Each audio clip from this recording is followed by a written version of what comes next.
Hello everyone, welcome back to the iSH podcast. Today I am joined by Atos.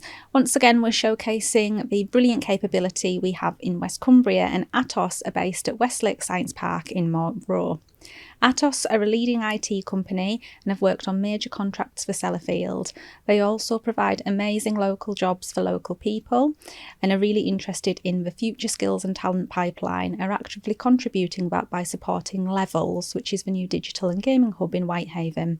So I'd like to welcome Leigh. Hello, Hannah. Hi. So for our podcast audience, Leigh, who are Atos? What do they do? Yes, it's a good question. And Atos are an IT company. We're a leading system integrator as a business, which means we work with customers for many decades normally from that perspective. And it means that we have a really broad range of services that we deliver, from cyber through to applications, from desktop through to OT engineering services. And we're, I guess, in terms of what makes us different, we all aim to be number one. We all have tens of thousands of people that have Microsoft skills, Cisco skills, ServiceNow, SAP, etc. But I think where we try and differentiate is really around the relationships on that piece. And so, we have people that work with our customers for 25 years in this case on there. And we've worked as an integrator for 14 years with the Nuclear Decommissioning Authority.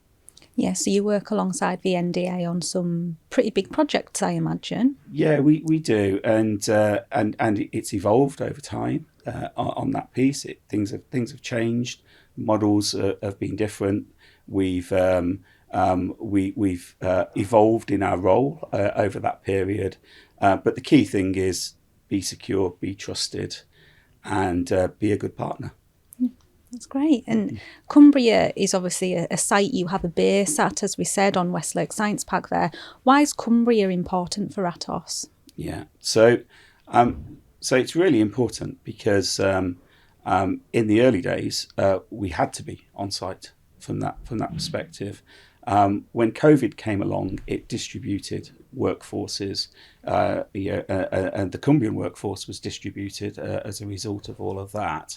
But over those 14 years that we've worked on site, we found that we've delivered services, from cyber through to managing the desktop environment, through to moving applications, and the commitment of the Cumbrian workforce towards NDA's mission is great to see and great to be a part of on that piece. So we're very proud to play our part in that, and the people that we work with are great engineers, great people from an IT team perspective, and we particularly, personal part of my job that I really enjoy is the work that we do on social impact. So speaking of social impact and working together, Atos are a founding member of Digital Cumbria, which is the digital cluster that I lead on for iSH.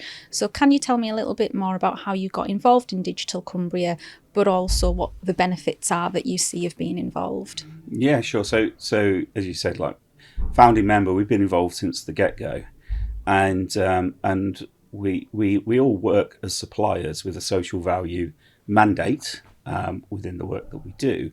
But Digital Cumbria is something that's a bit special, really. And what I liked about it is we all got together, and it's like the talented people we work with from the social impact team and other suppliers. And we visited BT's technology park at Ipswich, Industrial Park. And it was a really good example of development technology coming together, but then using that also to the benefit of the community. And actually, as new technology comes along, a way of showcasing that technology and making it relevant in the world on that piece. And we're all pretty impressed by that. So we decided that a takeaway from that was that we wanted to bring that to Cumbria. And so we had the idea of it. We knew that there wasn't a particular centre like there is in Industrial Park. It was more distributed over the region, and that was where iSH really added the value by tying all of that together and making it real So from my point of view now, what I'm really excited about is there's lots of SMEs within the Cumbrian region that by us all getting together, particularly large businesses like Atos and BT, and giving them a window on the world effectively, routes to, because although here in Cumbria we work very much in the nuclear industry, we're a company that works with financial institutions, governments, health sector, and so a particular piece of technology that's leading edge here doesn't have to be limited to the nuclear industry. It could be available to other industries in that way. So I see a really key role in Digital Cumbria, and something we're really excited about is in developing that local lifeblood of business and giving it a window on the world. Yeah. So how does Atos already work with SMEs? Maybe be it in Cumbria or some other examples. But as you say, Atos are a leading company in this area, in this sort of field that you work in. So how are you bringing SMEs along with you and helping them grow and develop? Yeah, and we had to formalise a programme around this to actually get the best result for the SMEs involved, for Atos, and also for the customers. So the program is about it's one that has been in the past called SME Horizons. It's being relaunched, and particularly it's around the SMEs bring their best, they bring their uniqueness, they bring their inventiveness, but quite often they have a scale issue. When they're facing into a large, multi-billion-pound multinational company, it's very hard, and they can very much get eaten up in that process on it all. So first of all, is to find that right environment to help them to be successful and help them to scale so that they don't have any growing pains as they go through this. But also from the customer's perspective, we can provide that customer with a level of security around it.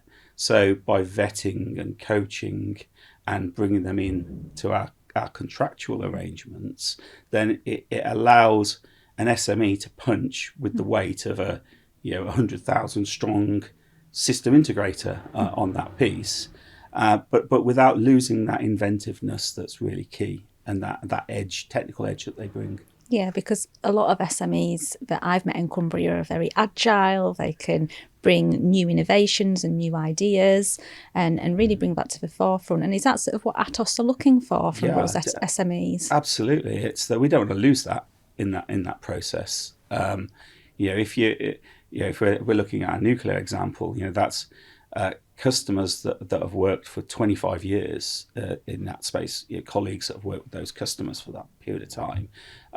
They've worked for us in the nuclear space for 14 years. So that creates a particular environment, and the SME brings the lifeblood that keeps that alive and keeps that relevant. And the challenges are constantly changing, more now than ever before.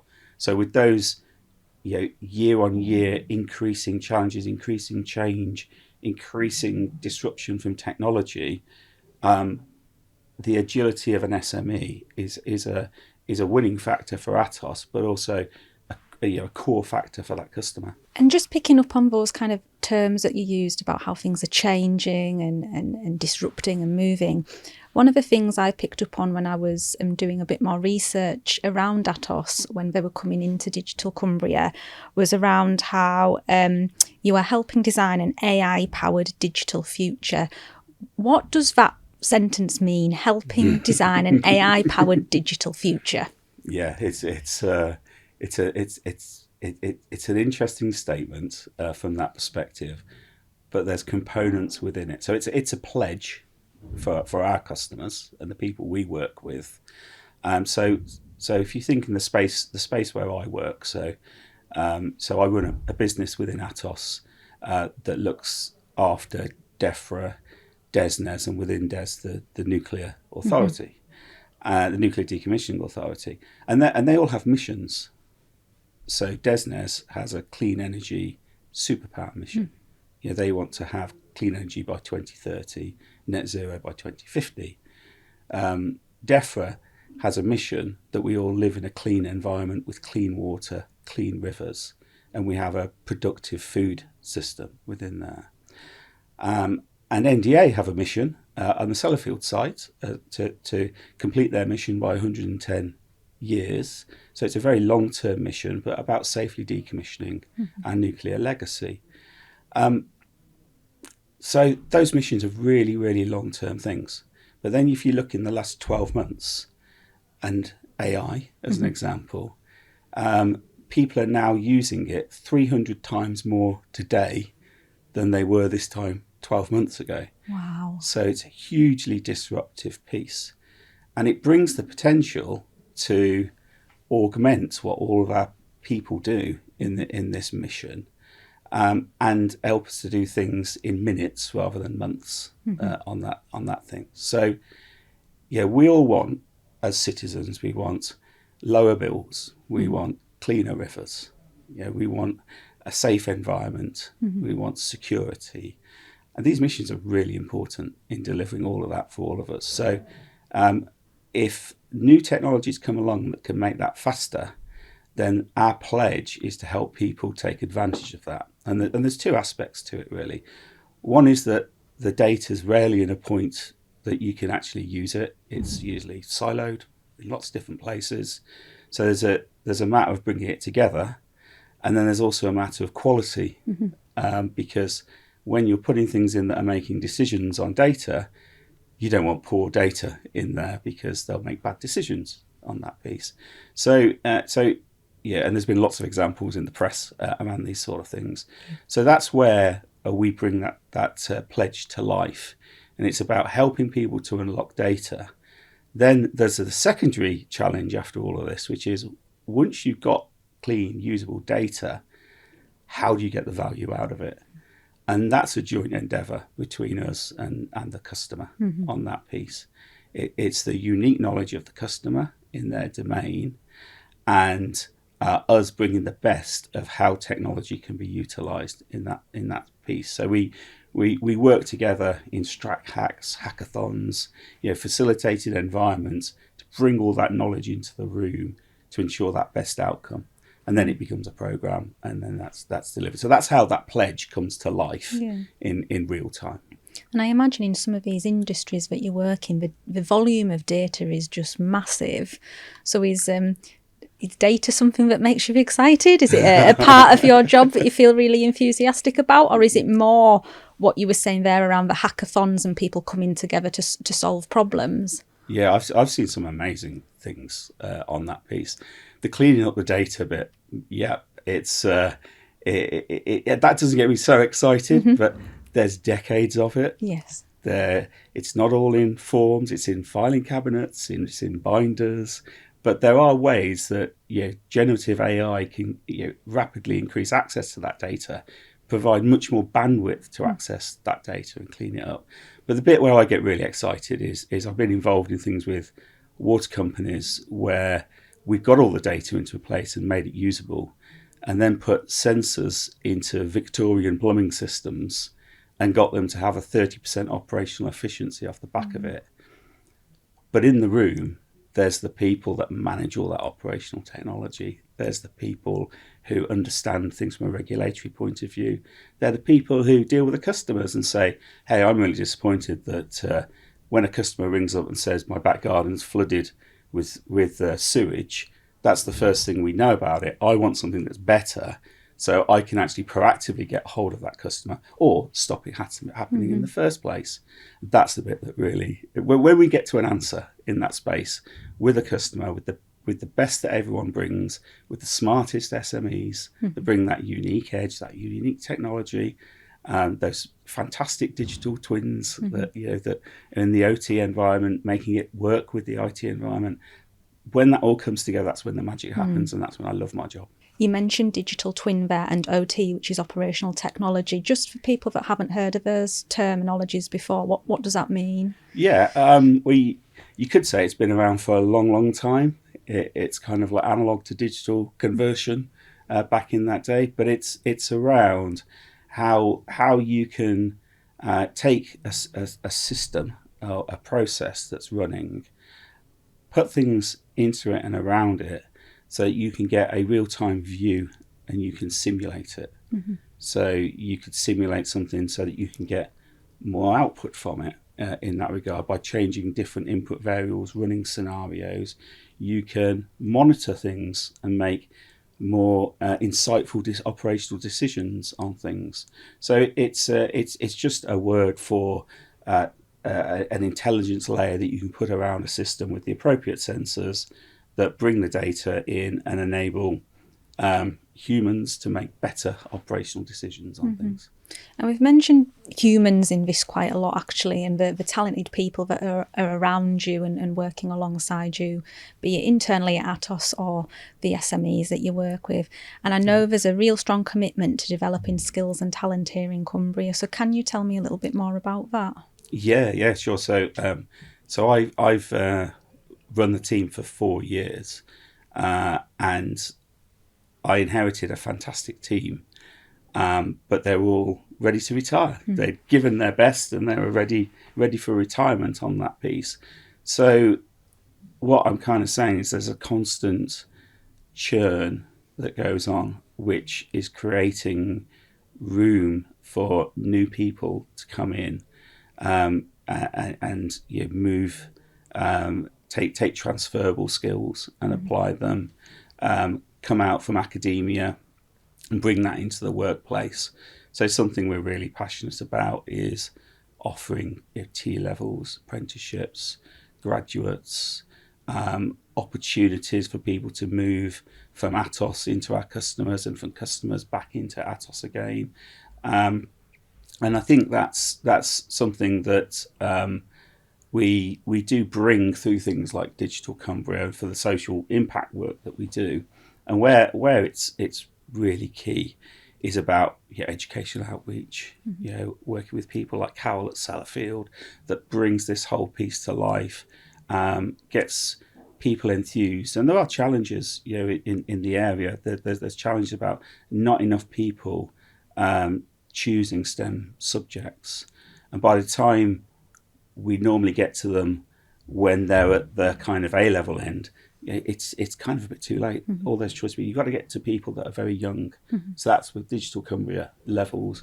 Fantastic. It's a great opportunity to intercept people earlier and get them excited about the whole thing. Yeah. One thing I do remember was that we had a few really eager, capable students that we put on a presentation for, and we brought along the guy from Atos who managed security for the Tokyo Olympics, and there was more than 40 million security attacks prevented because the Olympics is a huge target. It's a feather in the cap of every hacker that they want to go for during that time, but it has to be seamless. There can't be any interruption, and so by I was trying to say to students, it's not just about coming to work, and let's face it, a lot of people could think IT is pretty boring.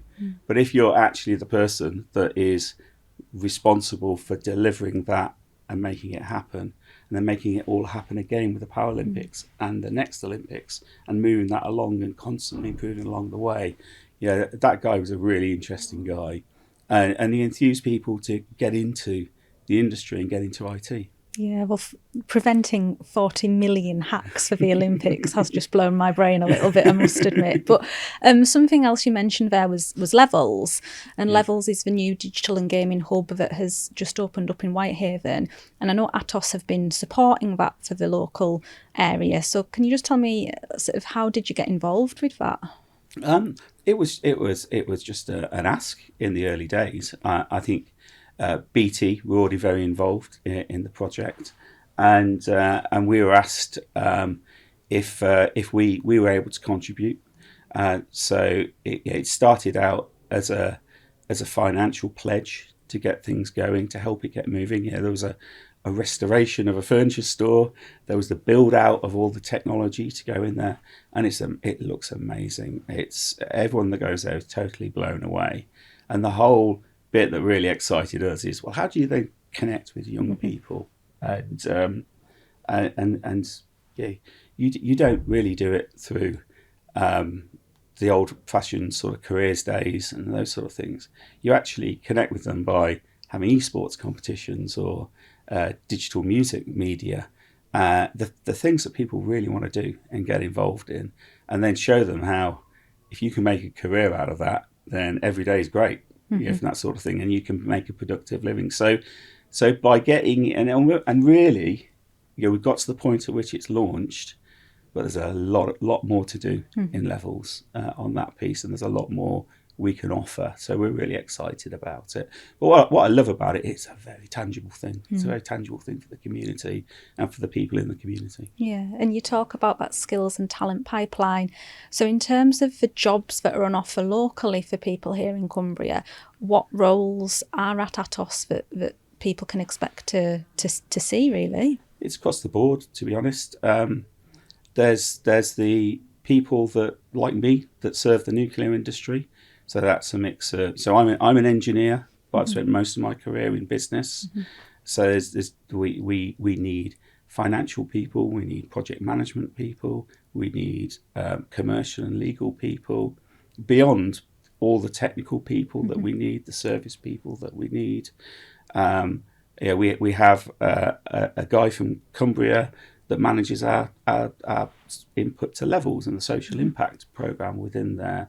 So it's a whole group of people that deliver what we deliver for our customer, and there's a constant churn and constant recruitment opportunities there that we offer.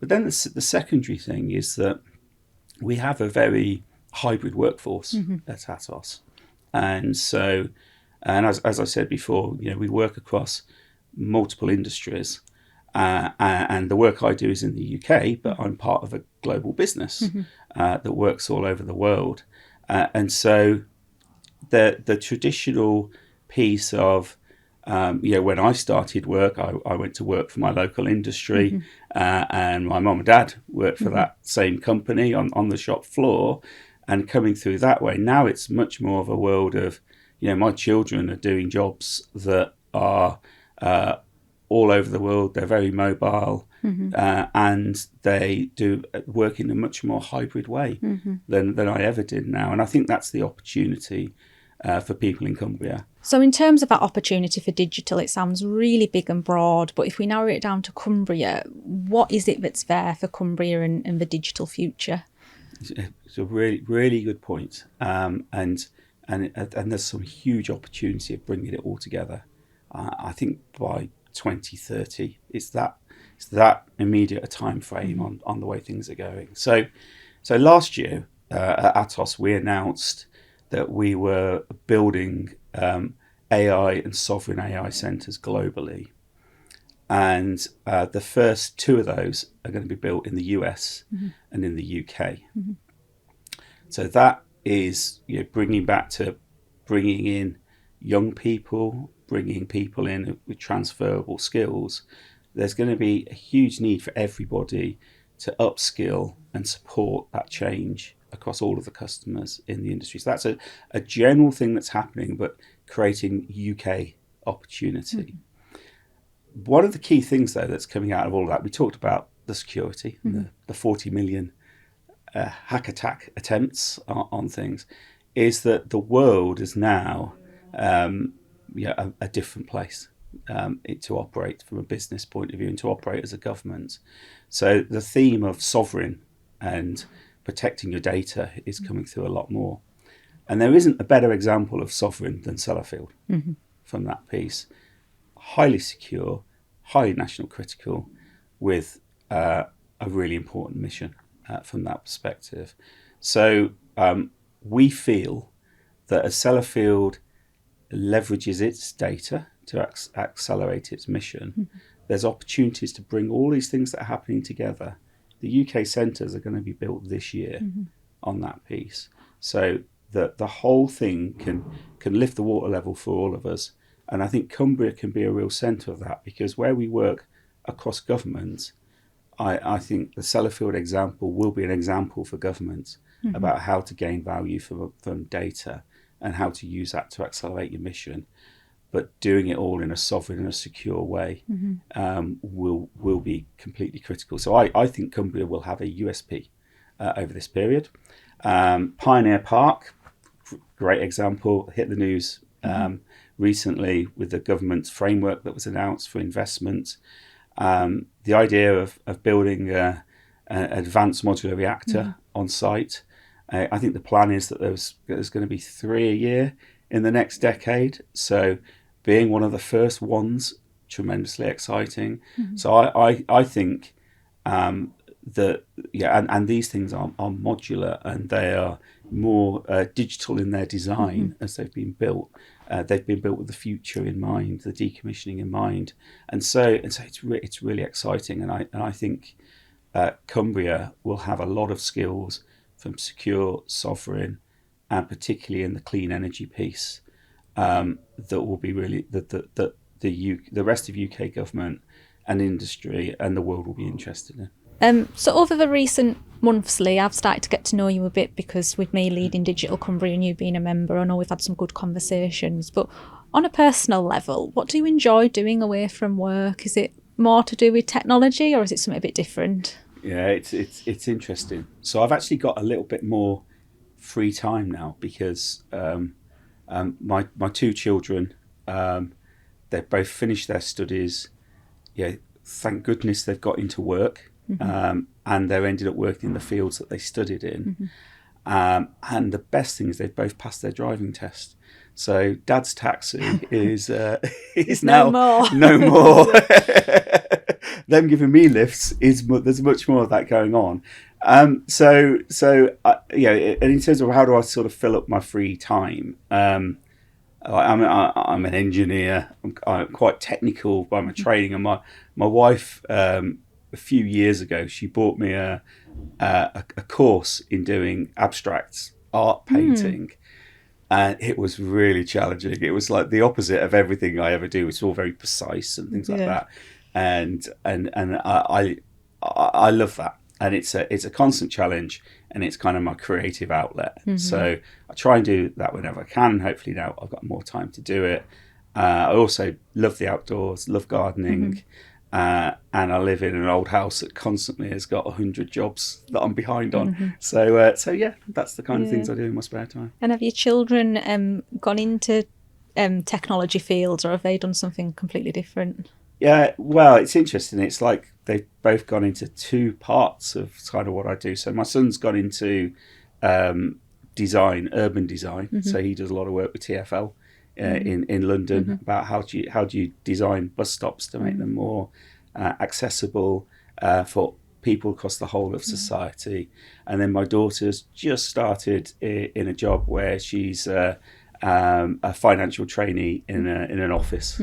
So she's learned her way around invoicing and all those kind of things. Yeah, but there's definitely technology in both of those jobs, isn't there? So do you think you've maybe inspired them a bit, or shown them a certain sort of future pipeline by the type of work you do? I hope to. I hope to have shown them a work ethic as well as the technology piece, because they're both working really hard, and that's something I'm really proud to see. Oh, that's fantastic. Well, thank you, Leigh, for joining us here today on the podcast, and I am really excited to continue working with you and continue working on the incredible work that Digital Cumbria is doing for our region. Thank you, Hannah. You've been brilliant as always. Thank you.